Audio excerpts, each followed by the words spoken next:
Net gain, networking, encouragement, training, helping snow landscape and all small businesses hire, train, retain, and engage the best teams to build those win-win workplaces. Are you looking to thrive at work?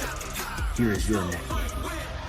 This episode of Net Gain is sponsored by Wolf America, wheel loaders engineered specifically for the snow contractor.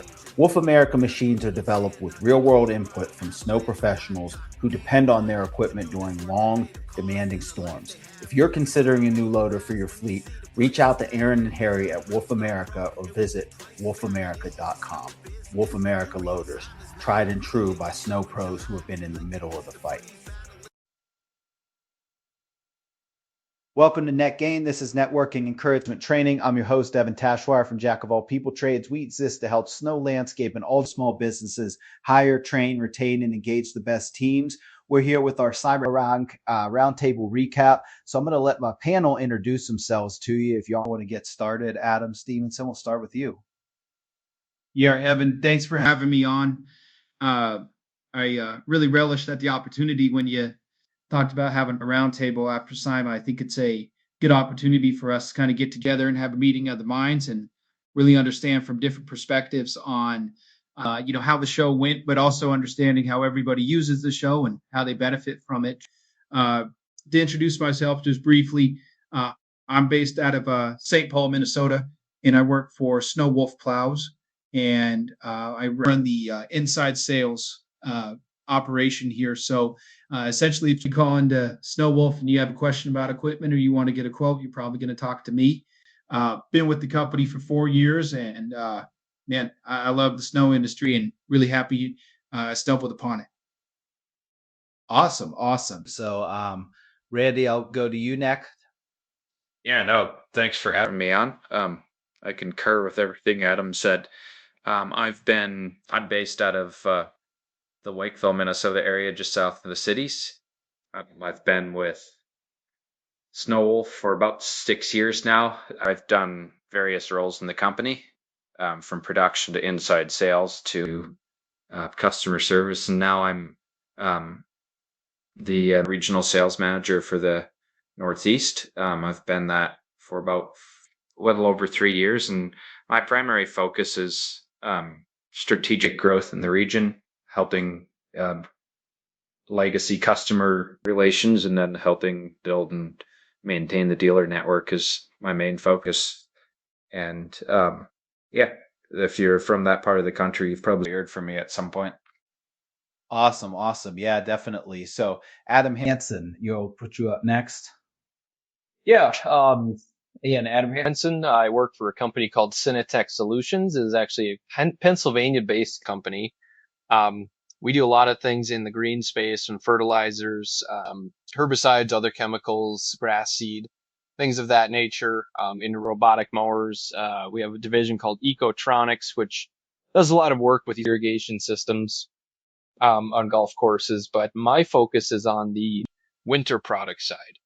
I have about 17 years of experience in the snow industry, whether it be as a contractor or working on the equipment sales side. But my job at Synatek, I'm a national sales representative, so I go to shows, I sell products to customers. But what I also do is I work in the product development space. So focusing on some of the new products that we're working on, just to better help the snow industry.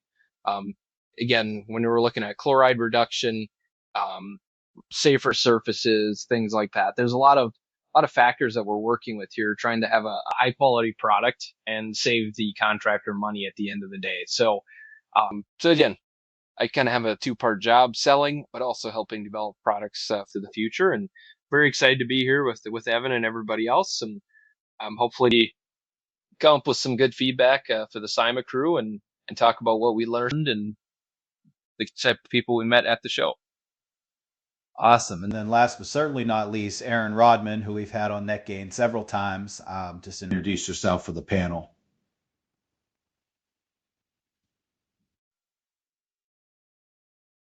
I think we have you were muted.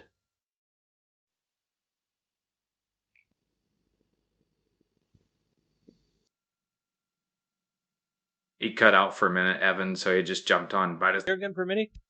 Yeah, sorry, I was looking. And sorry, I adjusted my monitor for 1 second and it disconnected the cord from the back. I had to restart it, and when it silence, so I couldn't figure out what was going on. All right, we're really We're leaving that in there. So all right, sounds good. We're on intros, right? we're on intros. Okay, and I assume it's me. Yes, my apologies. Hey, so I'm Aaron. I'm with Extra Mile Snowplowing for the SIMA show. We did double duty. We're also the U.S. dealer for Wolf America wheel loaders. So we attend the SIMA show double duty, both as attendees who love snowplowing and own and operate a large snowplowing operation outside of Milwaukee, Wisconsin, and then also on the show floor as a dealer. So we are getting to experience SIMA from both sides and enjoy aspects that have to go with that as well. Awesome. And that does remind me, shout out to Wolf America. They actually are the first official sponsor of the Net Game podcast. So you'll see more from them, but definitely reach out to Aaron and Harry if you ever are looking for loaders, whether you're a contractor or want to connect with them as a dealer in any way. And then I see Jeremy just stepped in. So if you want to introduce yourself real quick, and then we'll jump into the show itself. Yeah, so I'm Jeremy Kirkham. I used to be in operations. Now I work at Storm Solutions. On the vendor side, some Metal Plus, Arctic Razorbacks, liquids, stuff like that. So this was my first time going to SIMA as a vendor. Awesome. So we got a great panel here. So we're going to kick it off. One thing I like to start Net Gain with, the E in is for encouragement. So with an encouragement, I actually want to flip this a little bit. Rather than encouragement from me to the audience, which I usually hit, is an encouragement from us to the SIMA staff. So, if a couple of us, everybody wants to go around, just give a quick shout out. You can shout out somebody specific. You can just shout them out in general.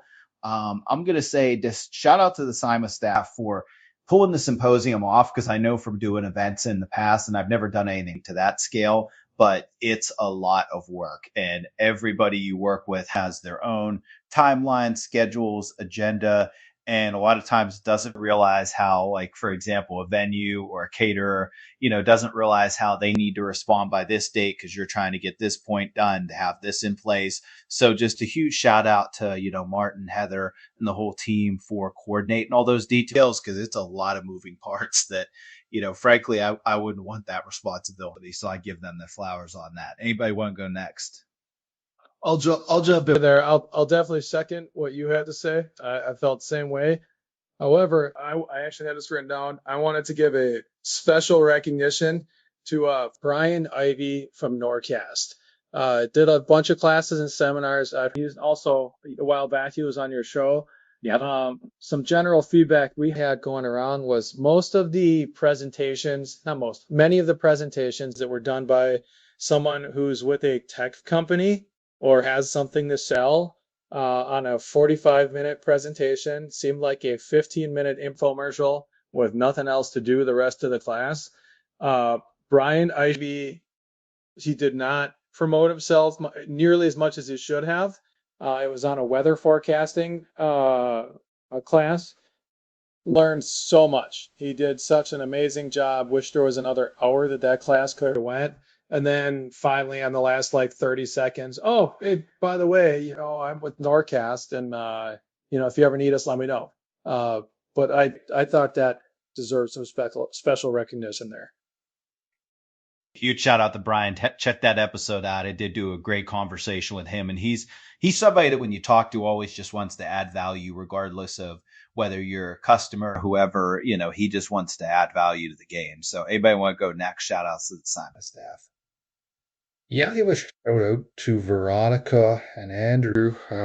They're fairly new still to SIMA, and they had some pretty big shoes to fill, right? In Amanda and Evan, who left. So I really found they did a good job in Cincinnati. I seen them mingling with a lot of people, making sure everyone was having a good time, finding what they needed. So yeah, to them for sure.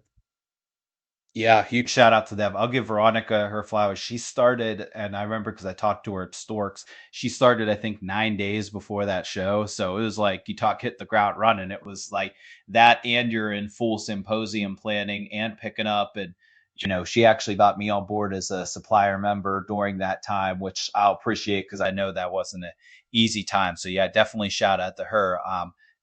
Two Adams and a Randy who we want to shout out. Sure, I can slide in.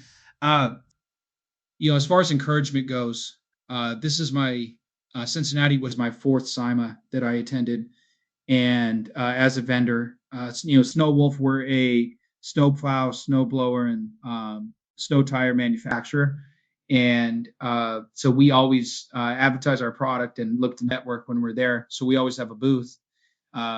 We feel like it's the most important snow show of the year as far as representation overall for our company. And out of the 4 years that I've been attending, I think Snow Wolf has been attending, we did a recap, and I think we were all in agreement. This was by far the easiest show to be in and out of. It was just felt super well organized, whether it was from the staff with the setup or just communication to get in and out, and then just the planning as well. I mean, I think top to bottom, it was just very well run this year, and that reflected across the show. And I mean, we actually brought one of our warehouse managers out to help out with our equipment this year. And he actually commented and said, man, this was a lot easier than I thought it was going to be. So I don't have any specific names in the SIMA staff to actually shout out, but I just think as a whole, it was noticeable this year of how well ran it was. And it's just, I think it's going to highlight what's to come. Definitely. Yeah, the logistics were on point. So Adam or Randy, you close us out? I'd be happy to go here.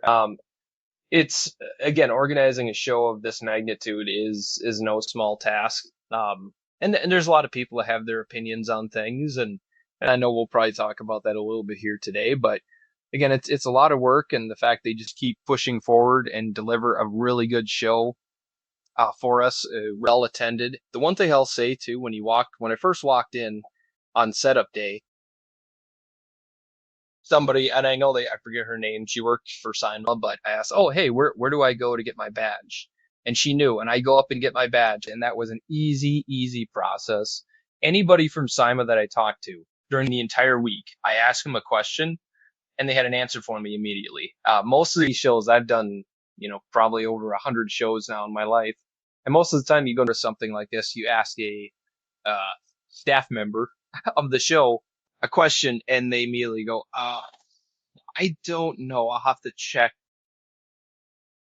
Again, everybody here seemed to know what was going on, very dialed in. So I would say there's probably really good organization on SIMA's part, just making sure everyone's on the same page. Everything's well thought out and well planned. So yeah, kudos to them on that. Very good show in that regard. Definitely. And then Randy, any encouragements from you? No, I know it was an excellent show, and there's probably a lot that has been covered. So I might just touch on one thing that really impressed me was just all the networking opportunities, because everybody, they're very busy. A lot of guys do services in addition to snow, so they've got packed schedules, and they really do a good job at making sure there's lots of opportunities for network and entertainment throughout the evening and before and after the show. So to put on a show plus all the other things over and above that around the city is actually quite a spider web of different logistical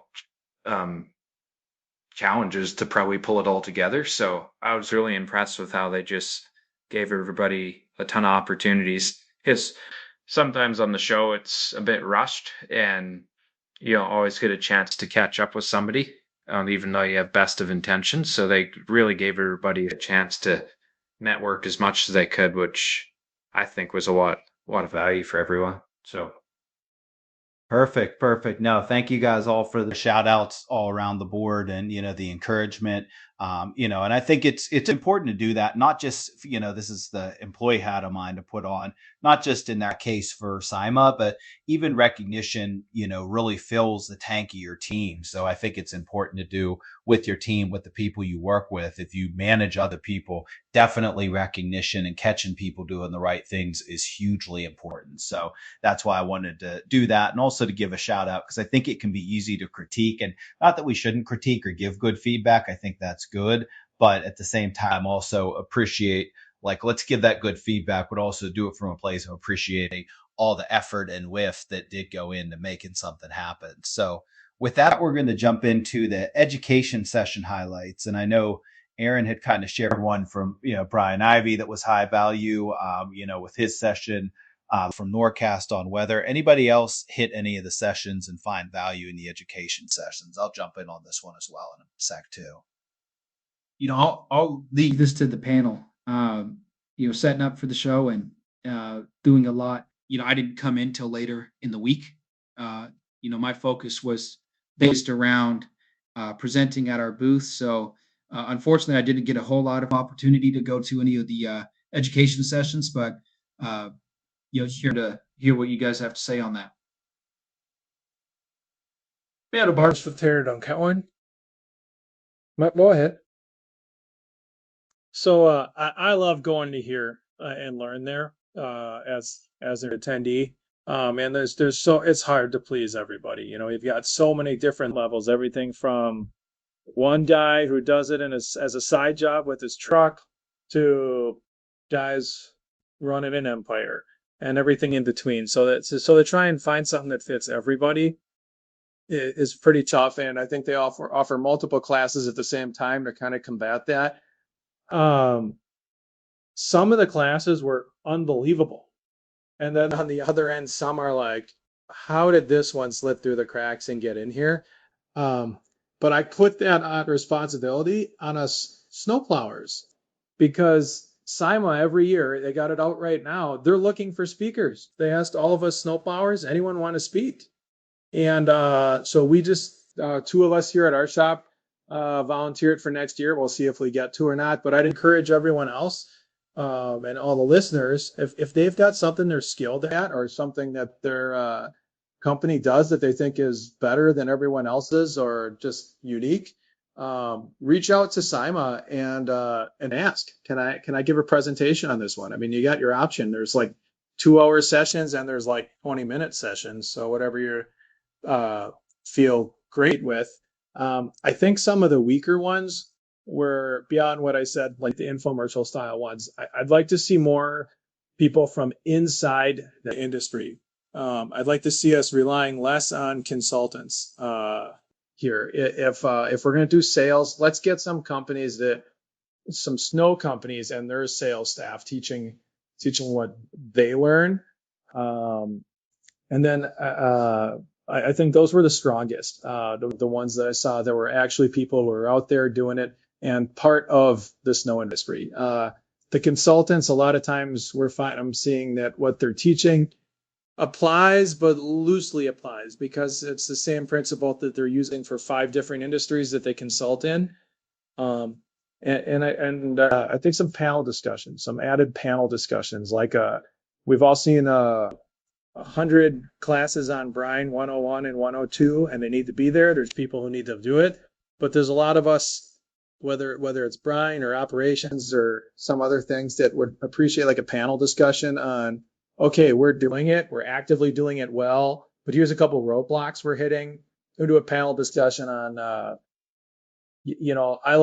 like using Brine. It's going great, but it takes me 4 times longer to get my jobs done. Who else is out there doing it that can accomplish that same thing? But again, that whole show is creating resources and networking where if you don't find something in the class, there's so many people there that all you got to do is start asking. Find a table to talk to someone about it, or just start asking people in the hallway, and everyone's thrilled to talk. Love that. Except the no consultants thing. I don't know if you saw, I did the bug eyes, and I get what you're. I didn't say no good. Well, no, but No, but I get what you're saying too, and I would say also I did recruit in snow for 3 years. So I if I didn't recruit in snow, I don't think I would be able to consult. There you go. So I guess I kind of proved your point then. Yeah, I'm not going to hear a motivational speaker. I want to learn. Okay, yeah. Jeremy, you're gonna go. Yeah, I only really went to one class, if I'm being honest, because I kind of like what Aaron kind of touched on. I walked out of the class and I ran into someone I knew, and then three more people we knew came over. And next thing you knew, 2 hours had passed. And then the next day it was the same thing. Before we even got in, a bunch of us got together, just started talking, and hours passed, you know.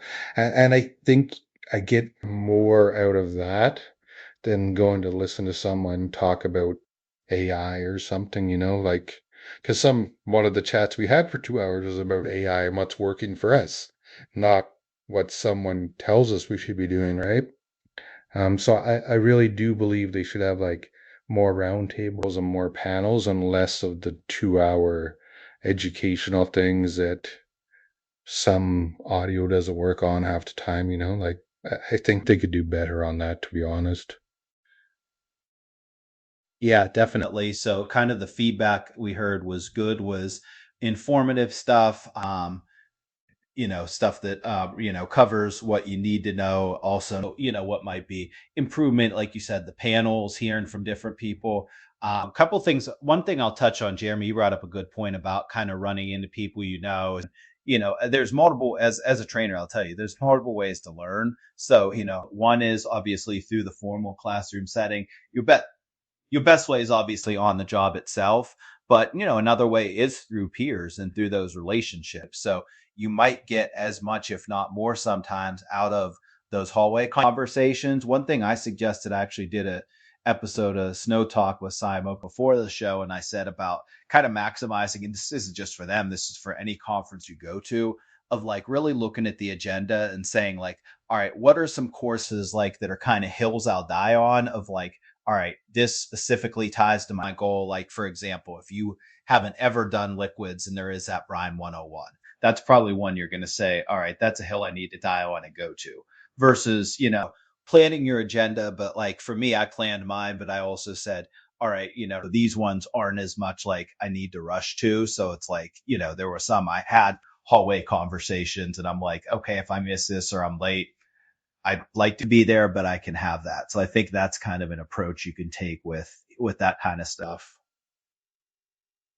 I do want to point out that there are so many classes there. They did an exceptional job. So I hope it doesn't sound like I'm putting a negative spin on there. Some of it could have been me choosing the wrong ones to go to. Yeah. But I mean, they did an exceptional job, and I truly am putting it on us as participants to step up and volunteer our own knowledge.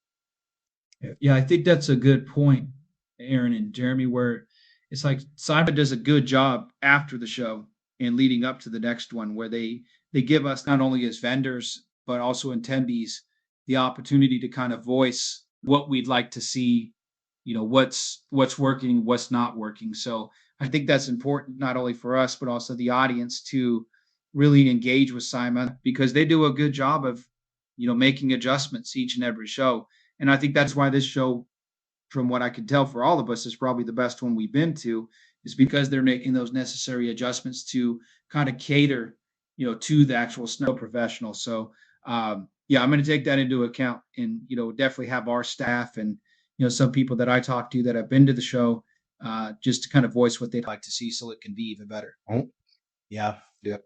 I like that. And I'll even put this out as an offer, both definitely to y'all in the panel. And I would be willing to, do this if there's interest at scale, maybe, is do a class. Because one thing I found, and I don't mean this as a critique, I mean this is just, with anything you do, there's skills to be learned. And a couple areas I find that skills aren't taught is a lot of times things that like I do professionally, like leadership, coaching, training, teaching, speaking, people just assume, okay, if you're a subject matter expert, and let's take it out of snow, for example. If you've ever been to a college or had a college class or heard of somebody who said like, yeah, I had this guy, he knew math like the back of his hand, but he was so boring to listen to. I got nothing out of it because he didn't know how to connect with the people. He didn't know how to put it in terms people can digest. And I think that can happen sometimes with some speakers from the industry, but what I say all that to say, I'm definitely willing to offer, if people are interested, kind of like a quick basics, like, how to train, how to teach, how to put together a good presentation. Because here's the thing, y'all knowledge is there. Like those of you who are industry pros, you have knowledge that I'll never have. You're steps ahead of me on things like that. And if I can, from someone who's trained leaders, who's trained, professionally, is paid to come in and train, be able to help you just perfect your speaking style and your slides. So it's not just reading off, but also maybe even tweaking your session a little bit. Because one thing I'd like to see in some more of the sessions, and I am going to apply next year and hopefully get in to present, but I want to see more interactivity amongst like, hey, let's do this 5-minute discussion at your table, and then let's come back and share what you learned, because then that puts it in you as a trainer. You're not just sitting there listening to me kind of passively, but you actually have to actively think about the material, come back and say, I did that my first year I presented. There was it was on recruiting seasonal employees. I gave out like kind of Excel sheets of like different regions. And, I filled in like where you have operators, what their availability is, how strong they are.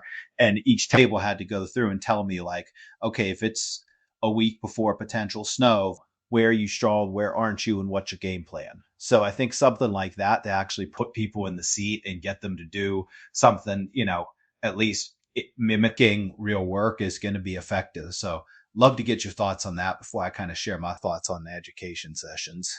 Yeah, I would agree with that too. Is sometimes I know, because I've done a lot of presentations on liquids, and if you just talk for an hour straight and take no questions, no breaks, people tend to, get a little bit of boredom kind of creeps in, and they're not really focused on it. But keeping a little interaction is always really helpful. Again, I did not attend any of the sessions because I was just there as a vendor, came in Wednesday, set up, did the show. But for me, I've heard this a few times at different shows where, yeah, they have a motivational type speaker there. In my opinion, if you are willing to buy a ticket to fly to Cincinnati in the middle of summer to discuss nothing but snow and look at nothing but snow products, you don't need motivation. Okay. You're already motivated enough. Like, and to be honest with you, to be totally honest with you, if you come in, and this may sound bad, but if you come in as a loser, sitting down and listening to someone give a motivational speech for 30 minutes is not going to turn you into a winner, right? Like, you're either motivated or you're not. Like, we've all had employees that we've either had or people we've worked with where usually you can tell right off the bat, yep, they got it. They may not know exactly what we are doing here, but they have the stamina, they have the energy, the willingness to learn. You either have that or you don't. I'm convinced of that. So SIMA should really focus on just the educational side. And again, like, for example, the liquid stuff is great because that's been my life basically since I got into the industry. And that's great. But so many of the classes now are very, Brine 101 or even Brine 102.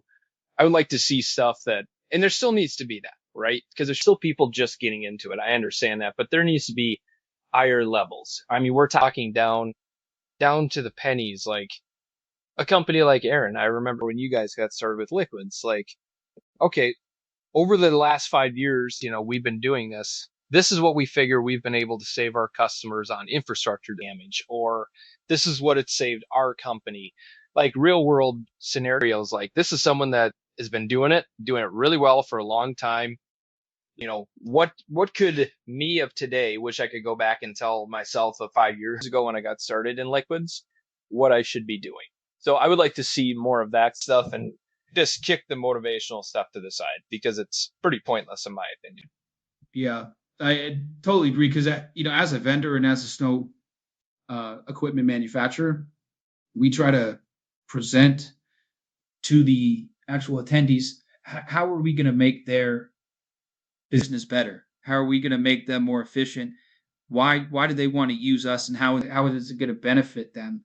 It's the flashiness and all that stuff and motivation. That's not what I think the typical attendee is there for. When we have people come into our booth, they're talking to us about, hey, I'm here because I want my company to get better. I need to get better. So how is your equipment going to do that? So that's really how we like to present, and we like to have our booth set up. It's just, how are we going to benefit the business owner at the end of the day? That's a great point, Adam, where you're like, they're not flying their ass out to Cincinnati if they're not motivated already. So speaking of Cincinnati, I'd be happy to have it there every year. That was a blast. I thought it was a great host city. It was great. I love that. And I think part of what we're seeing too, like with the motivational speaker and the opening, the closing, there's a traditional structure to something like a symposium or a trade or a week-long trade show. And that's been the structure for 40 years. And I think you're starting to see with a lot of the smaller trade shows around the country, you're getting the education, you're getting to see the equipment, you're getting the network, and they're starting to scrap everything else. Maybe there's like some fun stuff in the evening or whatnot, but they're kind of shaving off the fluff, so to say, and just getting down to the meat and potatoes of what everyone's really looking for. Yeah. So oh, go ahead. I have been kind of quiet on this one. I just wanted to chip in. Like, I'm personally ADD, so I couldn't sit in a hour-long session and retain. So, like, I think for people, like, if you can keep short 15, 20-minute, like, very, very impactful presentations where you can get just as much information out of something that's 15 minutes as something that's an hour and a half, if the guy presents it right and he just keeps it very value driven, and then make it interactive as early and often as possible. Kind of a different segue, but I do a lot of dealer training, and I used to do long presentations, and guys would be sitting there staring out the window at the birds halfway through it. And I asked a few guys, like, how can I do it better? And just literally trim it down short and then start asking people questions and get the crowd to start participating and make it a roundtable fast. So just that's all I had to add. No, that's great. Thank you for adding that. I think that's valuable addition from that. So a couple things I'll say, I'll try to keep concise here, but obviously education, training is part of what I do in my wheelhouse. So this one I do definitely have some stronger opinions on, but also, backed with my experience. The motivational speakers, I'm gonna say I hear y'all. I'm gonna push back slightly, not saying that I'm team, keep them at all costs, but I think number one, what I challenge people to do, I definitely agree with Adam's feedback about people who are coming here don't need to be motivated. And if that's the only reason you have them is just to pump people up, it's like people here are pumped up. They're coming to talk snow in the winter. I would challenge people first before saying eliminate them is listen to them and see if there's things that you can pull out that you can actually apply in your work, because I do believe in the value of, definitely what Adam said, Steven said about, people are coming to get better with equipment and stuff. But I also think don't underestimate the value of soft skills and personal development either, because people are your only appreciating asset in business. So what I mean by that is you think about whether you buy a plow or, piece of equipment, a loader, they're only going to perform at a certain level, and eventually they're going to depreciate. Same thing with things like chemicals, even technology. Yeah, it might upgrade a little bit over time, but it's only going to hit a certain level. Whereas people have more infinite cap on them if they are developed correctly. So to me, I kind of look at, and I'm not saying that this means keep the motivational speaker, but I say more keep this framework in mind of how do we maximize our people? Because I'll say I don't hear that question asked enough, and it kind of breaks my heart a little bit because I feel like it's a big opportunity. And obviously being here, investing in people, as part of this is a thing to do. Just some nuts and bolts I'll share on the education sessions before we move on. And y'all can obviously react to me too. I did like the recruiting session. I know that came from somebody outside the industry, but I can say from someone who recruited inside the industry, the information was definitely solid. I even learned some things that I'm going to be using in my practice with that. I really liked the session on selling big hunting whales, it was called. It was about going after VIG sites and building multi-year relationships. And it was from someone who had sold previously in snow. So it was firsthand experience. I thought that was really good and encouraged kind of the long game. I'm going to say I really like the snack and chat lunch. I think that actually was underrated. And I think that actually should be probably, I would have liked to have seen that brought back. And I know they had to do the awards at some point because you had other people that sponsored, but I almost felt like when I don't know if y'all were in the snack and chat lunch, but when they cut in and did the awards, like my whole table was like, oh, come on. Like we were just getting on something good. Like I feel like that should be, and I even said specifically, I said, looking at the schedule this year, if you cut even if you cut the hour and 15-minute sessions down to an hour and just, or I think they were hour to 15 or hour and a half, but I'm like, cut them down to an hour, throw that extra 15 minutes or a half hour onto that snack and chat lunch. I think you're going to get a lot more out of it. So I really think that was an underrated piece, but definitely open to hearing feedback from y'all as, snow pros, dealers, industry pros of like what I said specifically on the motivationals, not motivational, but the people thing, especially. I think you really hit something on the head there, like the snack and chats. That's kind of my favorite part. And then they moved the awards to like this private lunch thing. And it was just weird, to be honest. There was like 75, 100 people in there, and you're just sitting there. And like before, they always had it with the breakfast, right? And Yeah. that seemed to work a bit better. So the only people that were there were ones who were getting awards. Like maybe maybe it's their first time going. They didn't get to go to the awards lunch. Now they don't know about the awards, you know? Yeah, I agree with that. Have the whole community there. Yeah, well, the availability to be there. Yeah. Yeah. And I know this is a tough thing as far as prioritizing, because obviously as you cut one thing or move one thing, there's always the other thing to move. So I definitely empathize with, Simon or anybody organizing something, because it's always like you have one more good idea. But yeah, I think the snack and chats are good. Next thing I'm going to hit is trade show highlights. So what were some of the highlights from the trade show? I think it was Adam, you said it was very efficient as far as how people got in and out, like people were able to get through it. But what were some thoughts on that? Like I mentioned, I thought the venue, the city, just the efficiency of it, it was all great. And I think it just, because there wasn't any hiccups, it just made for an easy show and everybody could have a good time. As far as just kind of the time that I was there, when we did a recap and we talked about the people that were there, we all kind of looked at each other and we're like, there wasn't a whole lot of tire kickers. There wasn't a whole lot of people that weren't serious there. It really felt like this year, people that were there really in the industry, looking to make moves, looking to get better. And it just felt like every person I talked to, it was a great networking opportunity because of that. It wasn't somebody that was just looking for a free hat and then they were moving on to the next place. It just felt like some really quality conversations, and that I took that as like really a supreme highlight of this show is just the amount of just serious individuals there made it really, really worthwhile. And then on like the vendor side, I thought everybody just brought their A game, and it was great to see. Seems like everybody's just been fine tuning their products, and especially listening to the customers, and that's really presented in what was rolled out this year.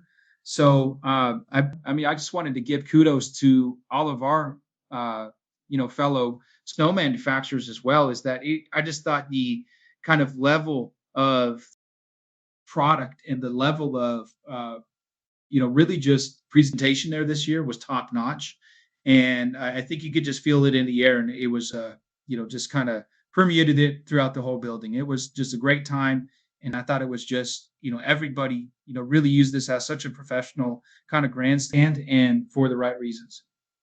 I feel like the industry like people are becoming progressively more intelligent at what they do. Just because people are becoming more and more trained. I've done 5 SIMAs in a row, and felt like some of the discussions that we had, people were already up to speed on a lot of the technology and different things that the manufacturers offered. It's just more like sort of general questions just to dial in certain packages if there was opportunities. Um, I I felt like as well, just the logistics of the show was really good. I've been at other shows in the past where um, you have to wait 6, 8 hours just to get out of the building. And it felt like the flow was really well. So I think on the back end, SIMA should look at this show and be like, hey, the logistical flow was amazing at this place.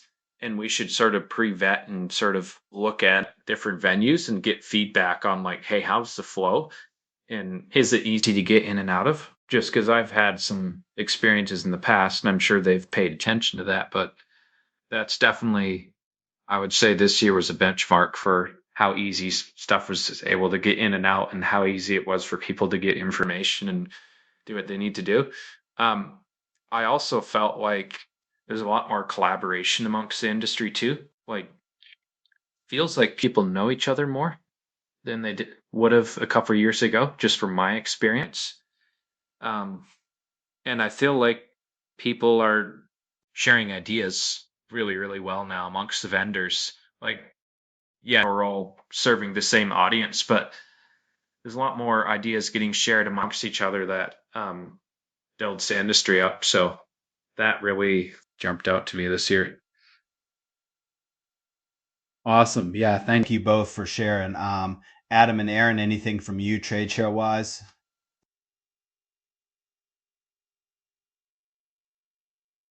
I had a contention with the amount of time that there is for the trade show portion of this. And this is, I heard this from vendor after vendor and attendee after attendee. All told together, I think there's only 9 hours of trade show floor time for the whole week.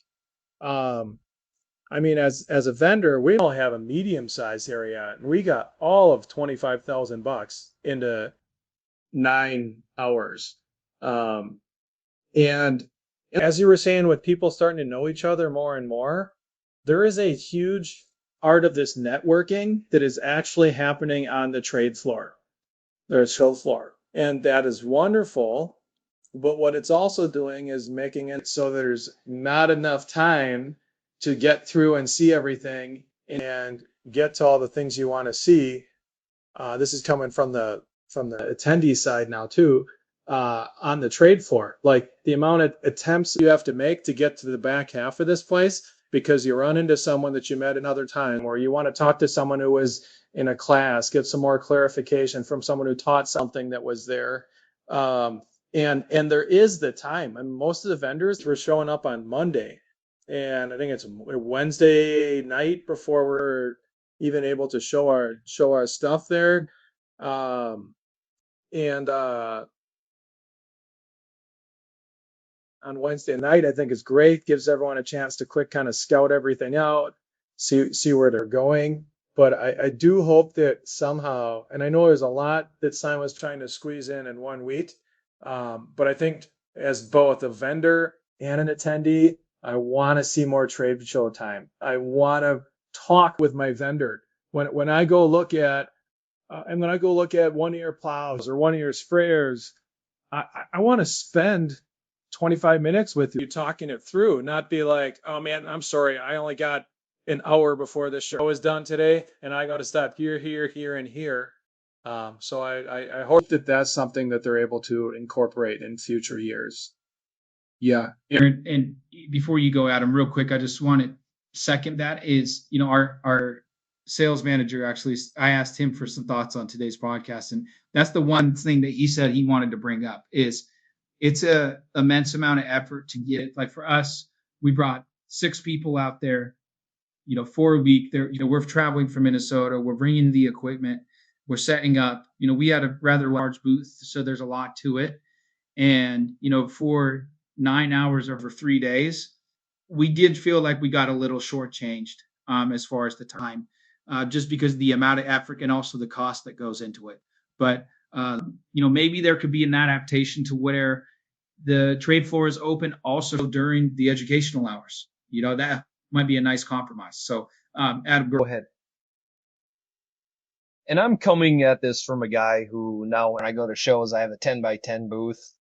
Pretty much anything I set up in the booth can be, put in a large tote, right? It's very easy to set up. So for us, we have a few $1,000 wrapped up in the booth itself and in traveling and hotels. So it's really not bad for a company like Synatek because we're not bringing large equipment. I do feel for the people that are bringing large equipment. I know in the past, I've been at shows where, I sat on the trailer for 8 hours waiting for the one forklift driver.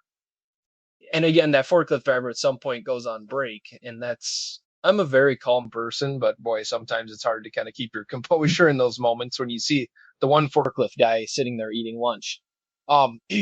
So again, I did hear feedback from people that do have equipment that said this was a very good show from, getting people, once the show is done, getting everyone out, getting people loaded up. So that's great because there's been some really horrible ones.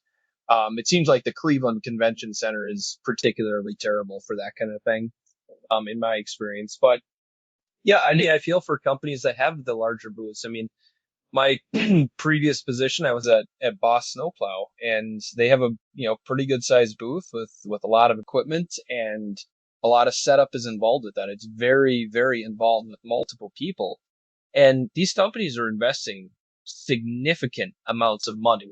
Some of them have to put in over $100,000 into these booths easily. And yes, for only 9 hours of trade show time, I know the same thing. Like there's a lot of people that I know were at the show that I never got to talk to. And they would reach out to me, the following would say, "Hey buddy, I know you're at the show. I intentionally avoided you because I can talk to you anytime. I already know you. I know what you have, but I had to go talk to other people." Right?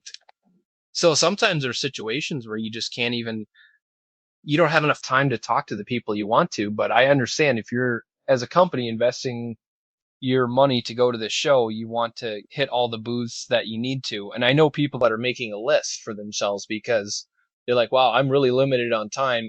I have to hit these first, and then I'll go back and see what else I can look at. Which, unfortunately, there might be a booth that has a product that you've never even thought about.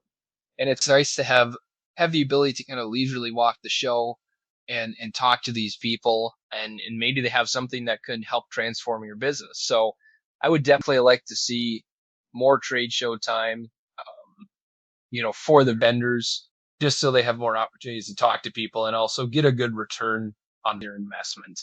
Now, the one thing I will say, it seems a little weird to say I want more trade show time. They could get rid of Friday completely because it was the most, and I've been to a lot of shows that have the Fridays and I understand that, but honestly, this SIMA Friday was one of the most pointless Fridays I've ever done at a show. The other 2 days were phenomenal. It's one of those things you realize I haven't left the booth at all because it's just been people talking to me. And then the people that you're talking to, there's people behind them waiting to talk to you. Like really, really good on Wednesday and Thursday. But Friday, again, every person I talked to, whether it be at the show or at the networking event, said, "Yep, no, I'm heading out. I got a late flight Thursday night, or I'm taking the first flight Friday morning." And most people are gone because I understand you want to get back. Everybody, for the most part, you have families back home that you want to get to, and you're not going to stick around for 3 hours on a Friday. You want to get home, so you don't burn up your whole day. So that would be my only thing, is if we could get more time on Wednesday and Thursday and get rid of Friday, that would be absolutely perfect. And I'm sure every vendor would probably back me up on that. 1%, man. I feel the same way. Totally back you up on that. I actually had a couple interesting conversations Friday, and I started asking guys, like, what would you do differently?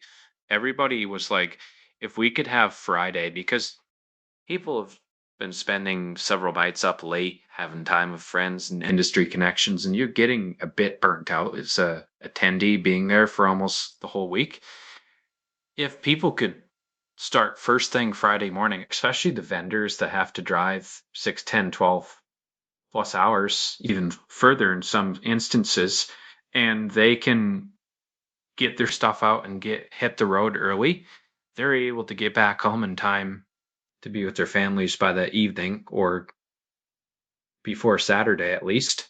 Like for our a lot of our team, they didn't get home till 3, 4 a.m. Saturday morning after driving through the whole night. So it like logistically puts people um it's challenging logistically to head out and do a big long drive starting out halfway through the day Friday. Like I get you can stop and stuff, but if people are pushing to get home. So not only that, and it just like there was no valuable conversations. I had maybe one or two valuable conversations on Friday.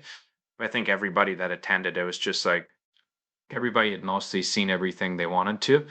And Thursday felt really rushed. So a couple of guys were like, if we could do full day Thursday, pretty much a full day Wednesday, and maybe an optional soft launch Tuesday evening, that gives you 2 full days plus a soft launch for an hour and a half where you can kind of figure out the lay of the land. And then Wednesday, Thursday, you can go out and have your discussions. And to Aaron's point, so many people felt a bit rushed that they didn't get the value they wanted out of it. And I mean, if I'm running a business and I'm trying to make decisions that impacts the well-being of my people and how well we do our operations and the service we give to our customers, I'm not going to want to try and just jump through that discussion in 3 minutes and be on to the next thing.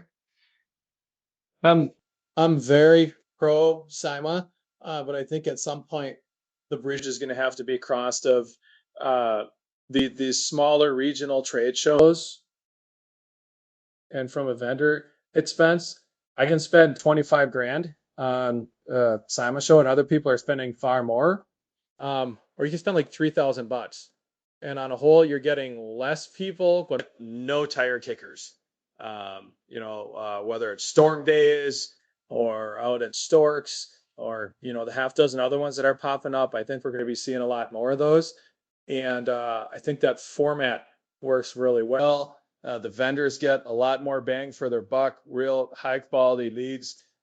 SIMA's great. I'm thrilled to be able to have had our product in front of so many people here. I just want more time to be able to do it. I agree with you on those Fridays. I don't think Friday's a total wash.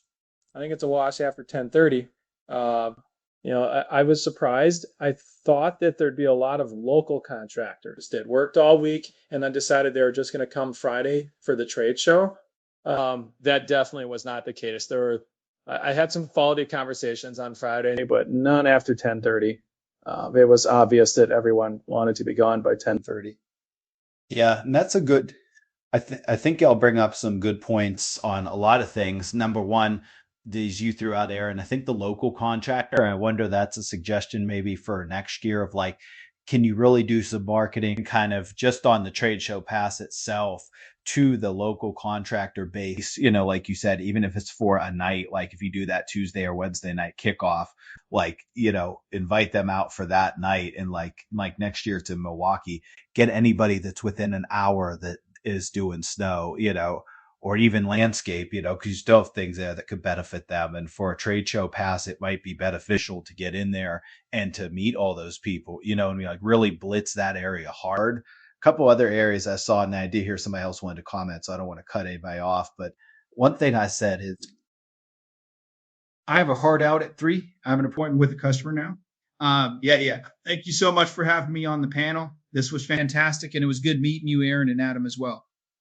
Awesome. Thank you, Adam, to bring up, and we'll kind of wrap it here. But yeah, go ahead and get your outs.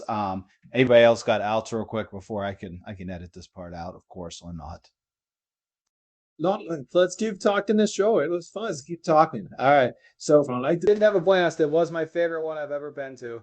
So one thing I'll share that kind of came up, this is just me spitballing an idea because, and then I want to ask a question to get your reaction. I wish I still had Adam and Jeremy here for this, but they can maybe process and give me feedback later. But first, an idea. We talked about the snack and chats being valuable. I wonder if they had like a vendor snack and chat, if that would be valuable for like a lunch or breakfast where each of the vendors, because everybody's got to eat. So, each of them could go up and actually have a table where it's like the snow wolf table, the Arctic table, the wolf table, the Synatek table, and you could each have tables and people could come up and talk to you about your products, bounce around. I think obviously you're not going to get as many people at a trade show, but where I see that being valuable is getting in those 3 to 4 that were like, I really want to talk, like almost the focus can be like, if you really want to talk to them, like show up to their table and then maybe give a few depending on, what size booth they have, maybe they have multiple tables or whatever. But, regardless, then they have you can get those really in-depth conversations then that would also free people up on the trade show floor. If it's like, I want to talk to Aaron about Wolf, or I want to talk to Adam or Randy, specifically, I can sit down, have that deeper conversation about the product there. Then I have the trade show floor time freed up to bounce around a little bit. So I don't know what your thoughts are, if you think that would fly, or do you think that would not hit the point at all? I mean, that's something I have not thought about. I know there was a few vendors that we at Synatek actually work with that I did have to, and that's the one thing I guess I did on Friday, because there was no one coming by our booth, and I had one of my counterparts, Paul from Synatek, there. So he's like, well, yeah, I'll stand at the booth. You go talk to some of the people you need to. So it would be nice to kind of get some of that interaction, some of that networking done outside of the show portion of it. Because I know I've even seen it where I'm talking to a vendor that I work with, another company, and you see a potential customer walk by and they're like, oh, they're busy, and they keep walking. So, before you can stop them, like they're already gone. So I think something like that would be, somewhat beneficial, to maybe think about it. And yeah, it wouldn't have to be long, maybe. So, I mean, this year that would have been really beneficial because on Thursday the show didn't start till, what was it, noon? Which was nice. I was able to be in my hotel room and get some stuff done, but that's a long time. I mean, I'm a guy who gets up at 5 a.m., so that's a long time to sit in my room. I would prefer to get out there and maybe, talk with some other vendors. So I'd be open to something like that for sure. Yeah, 100%. I would second that because there was too much. I mean, from the standpoint of getting stuff done, she had a lot of other things outside of the show to get done. That was handy, but you're there to network. And I think it wouldn't hurt to trial something like that and see if it works. And then once you actually do it, you find out, hey, is there any shortcomings? Is there anything that could have been done better? What went well, what didn't? And then just fine tune it a little bit. But I find you get some very, very valuable conversations when you just have an informal, relaxed conversation, and people, it's just a little more one-on-one, and you have time to actually have something meaningful. Any opportunity you can give people to have a little more time to have meaningful conversations is going to really, because honestly, 2 or 3 really good, meaningful conversations could outweigh 45 sort of rushed, we had a little bit of a chat, but nothing really came of it. I think from a commercial standpoint, if you could have opportunities to have 3 to 5 really good, meaningful conversations with people that you intended to talk to, and you could invite them to that breakfast and sit down and talk to them, it can double your value as a vendor to the show.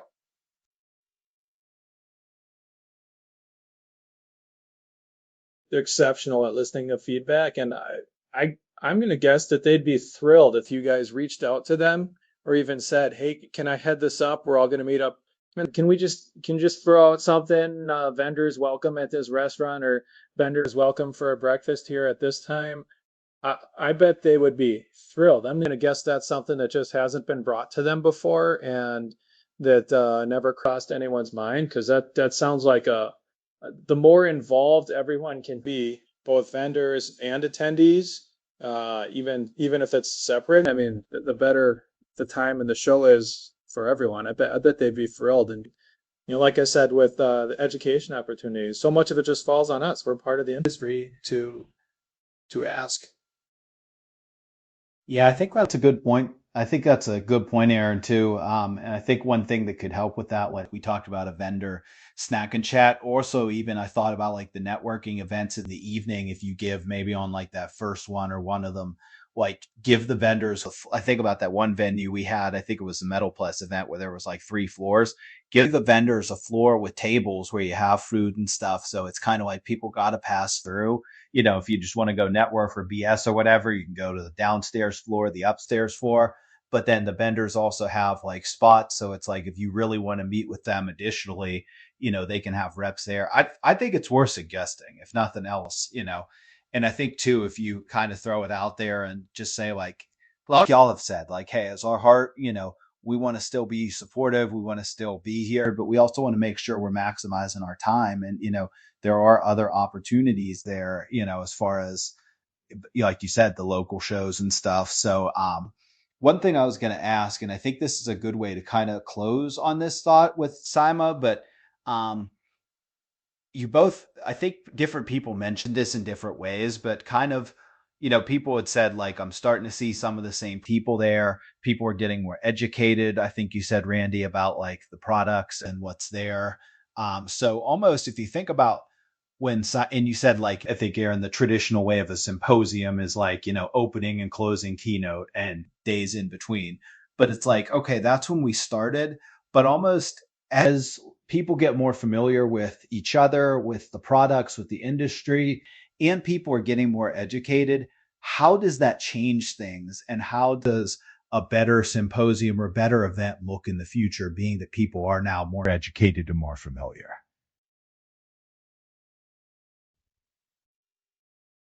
That is a good question. Well, I'm excited next year for it to be in Milwaukee. That's in our backyard. We're 35 minutes away, so I'm going to reach out and hoping to help both with education, setup, and involvement. But as far as how to make things better, I think it's really just sit down and talk. Like, we had a lot of criticisms here, but there were some solid things that went right here as well that we talked about on the vendor end. The logistics was stellar. Any of you guys head out to the Red Stadium that night for the Douglas Dynamics get together? Yeah. That was probably the most fun I have ever had in the snow industry. People talking. We got to go hit some baseballs. I mean, totally unrelated to snow. And then all of a sudden, there's an impromptu pickup game of wiffle ball between snow contractors and some of their teenage boys from around the country. That was so cool. So all of a sudden, next day at the show, there's connections that are made that wouldn't have been made. I probably would have never sat at the same table as some of these guys, but it's, oh man, you hit a home run off of me yesterday, or that was pretty wicked how your kid got to third base there and whatnot. So I mean, I kudos to them for giving us some opportunities like that outside of snow to make some connections. But I think more time for connections and less feel good time that's my way of wording it. Yeah, I would agree with that too. I mean, this basically, like, my first ever trade show that I went to as a vendor was that's back when it was GIE Expo in Louisville in 2016. Even back then, still people were they kept everything close to the vest, right? They weren't as much about sharing and helping each other out. And then it started to kind of morph into, well, yeah, sure, I'll talk about my snow operation because I'm in Minnesota and you're in Michigan. Like, we're never going to cross paths. But now you're seeing more and more like, hey, I work in this town and so does this guy. And we can still collaborate and work together to better the industry. There's so much collaboration in snow. And I hear it from people that aren't necessarily, in the snow industry. Some of that feedback that I got, like with my coworker Paul, who was at the show with me, he's been going to SIMA for years, but this is my first SIMA with Synatek, and the amount of people that came up to me, and these are people I've known for years and developed a friendship with them, and he was kind of surprised by that. And I said, yeah, there's just a lot of collaboration there. So, like we've said before, yeah, you walk the trade show floor, and instead of you see people at booths, you see people standing in the middle of the aisle talking with each other because again, they've been at different shows, whether it's SIMA, Stormfield Days, Storks, everything like that. You do see a lot of the same people, but it does strengthen those bonds. And then when other people come into that fold, everybody's willing to work with them and help them out. So I think, yeah, like SIMA overall is a fantastic show, and I'm going to continue to go because it's good.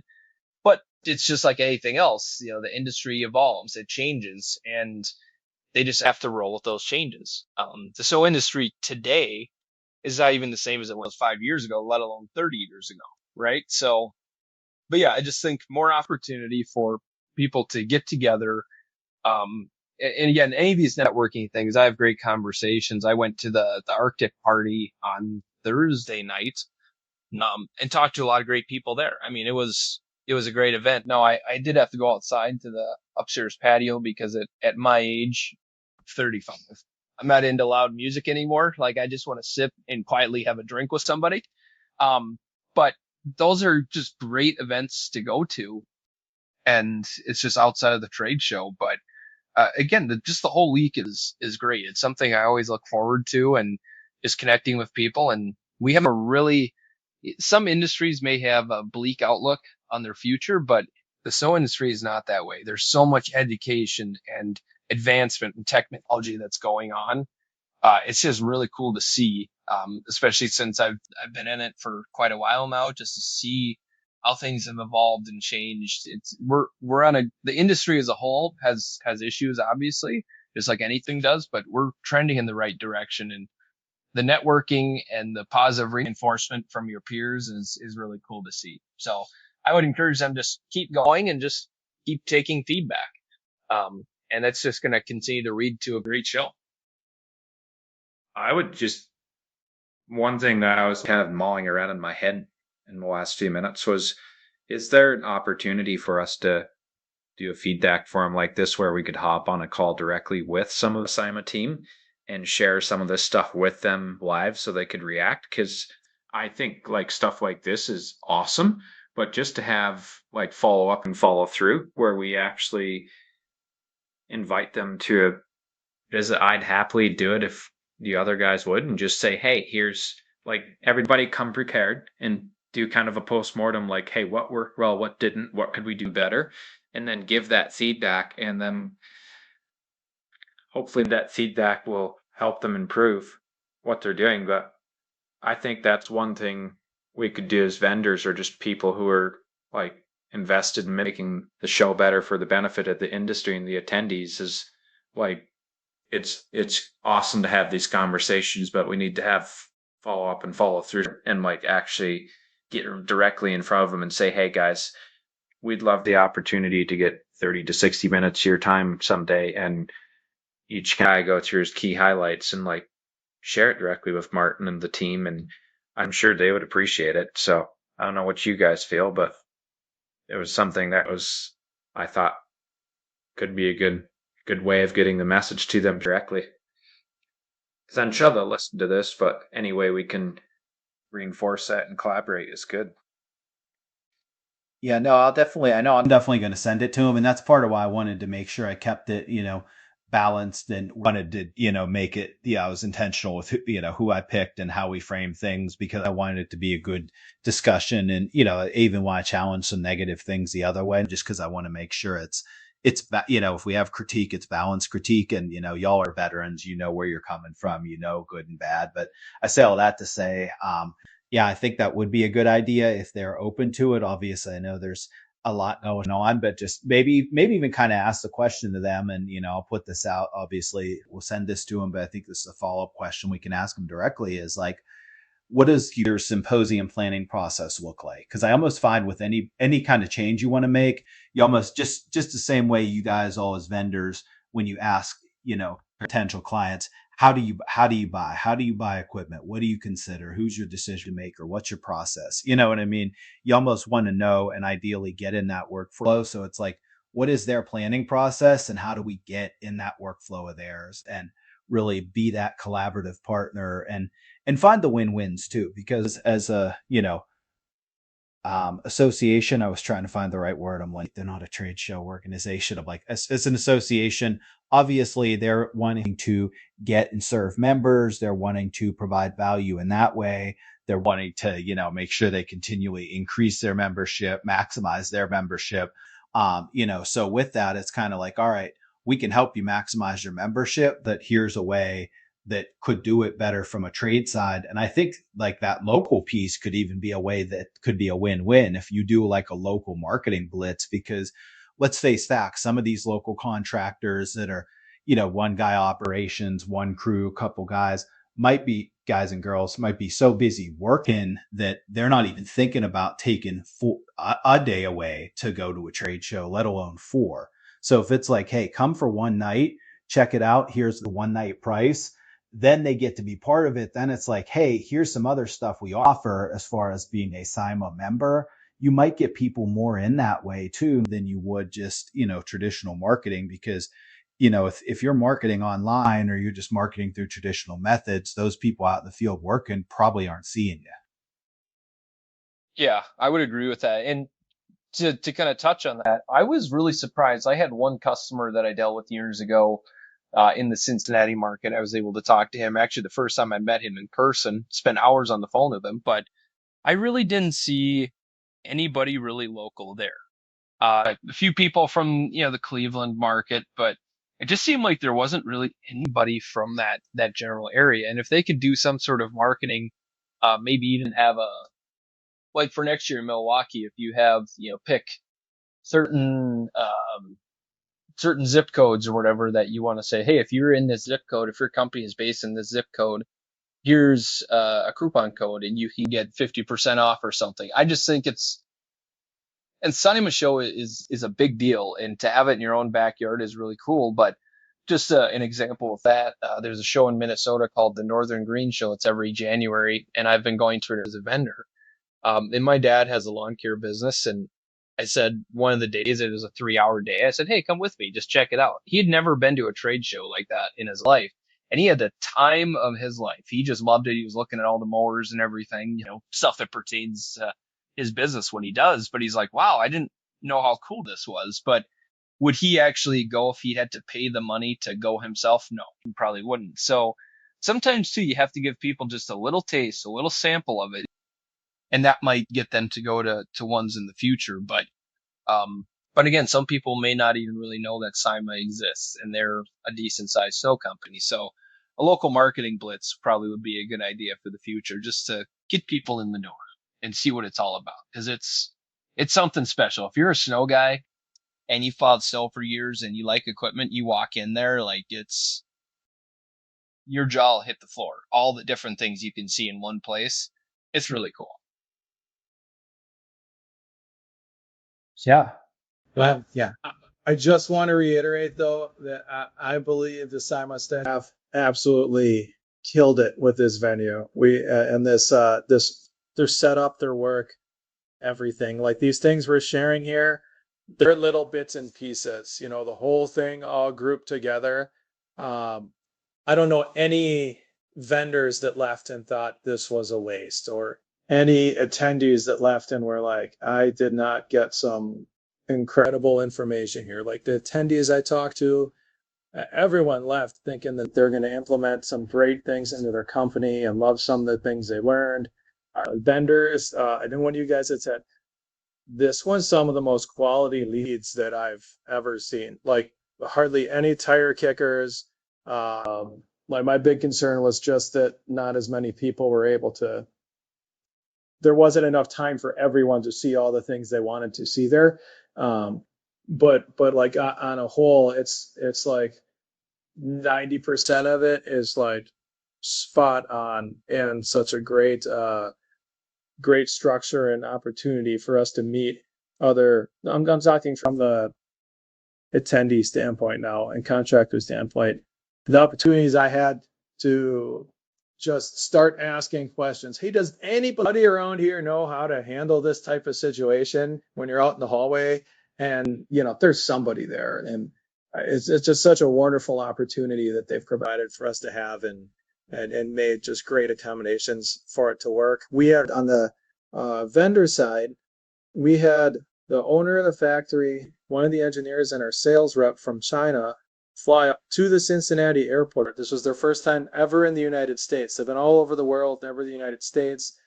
They loved being able to hear feedback from the vendor or from the customers and the contractors. They were really impressed with the first time in the United States. Could not think of a better venue during the World Cup. There were like movie screen sized TVs all over the place outside next door for us to watch World Cup games. It was one of the most fun times I've had in the snow industry ever. Yeah, and you can tell too. The reason, you said there's no tire kickers there. Everyone's serious. I had notepads and pens, and I brought most of them home with me, right? Because the people aren't just there coming in the booth. Hey, you got a free hat or anything for me? And so like I brought most of that stuff home because I just didn't go through it. But a lot of shows are like that, where it's people's looking for free swag and they don't care. But everybody that I talked to that gave me their card, I feel like I could definitely have a working relationship with them in the future. So it's really good that the high quality or the high caliber of people that SIMA draws in for this is great, because it's like you could easily meet multiple people there that can really move the needle for you or your company directly.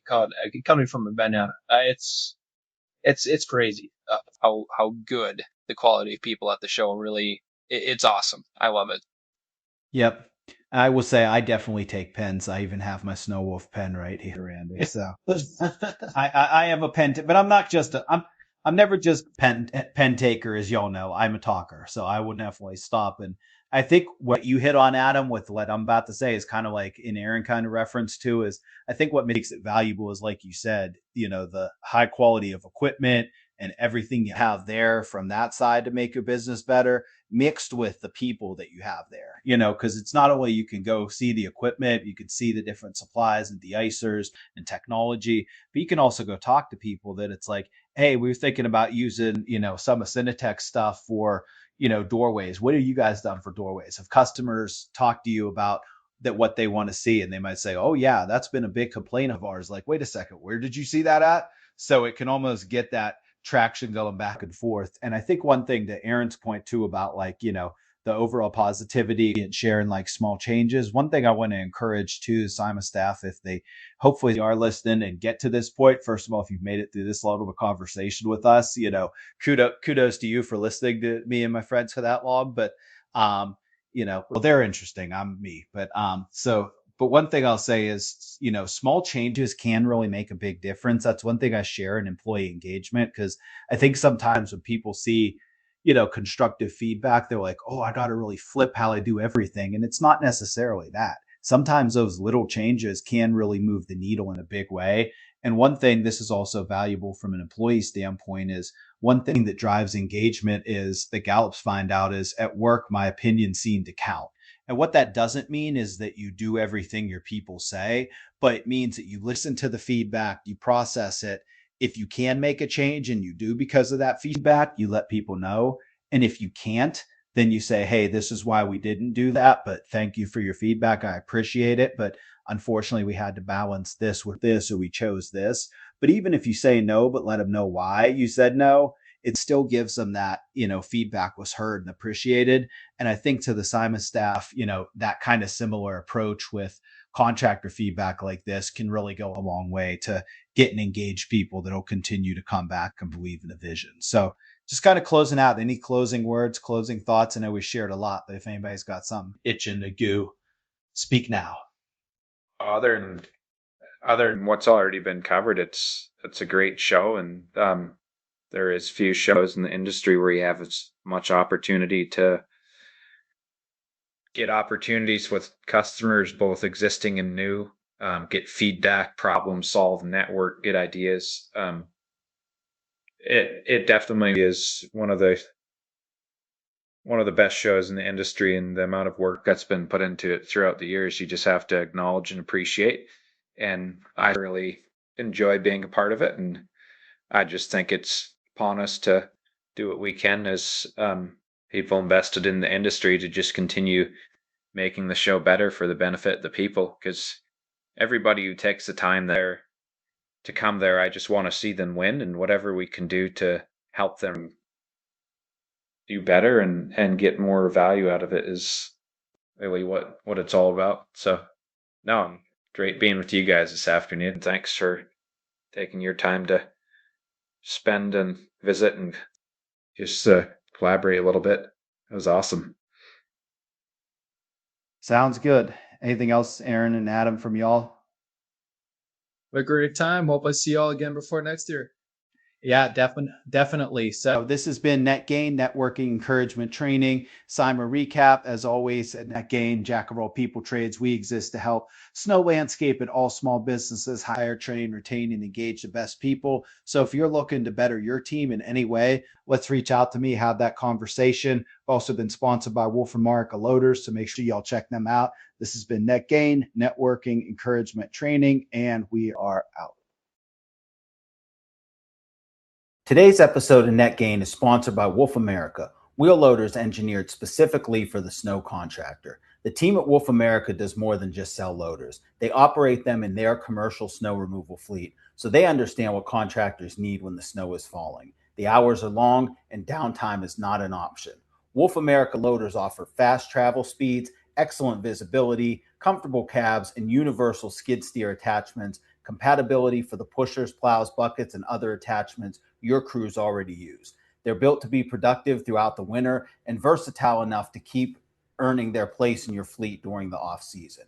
Whether you're planning to add one wheel loader or a dozen loaders before the next winter, now is the time to start the conversation.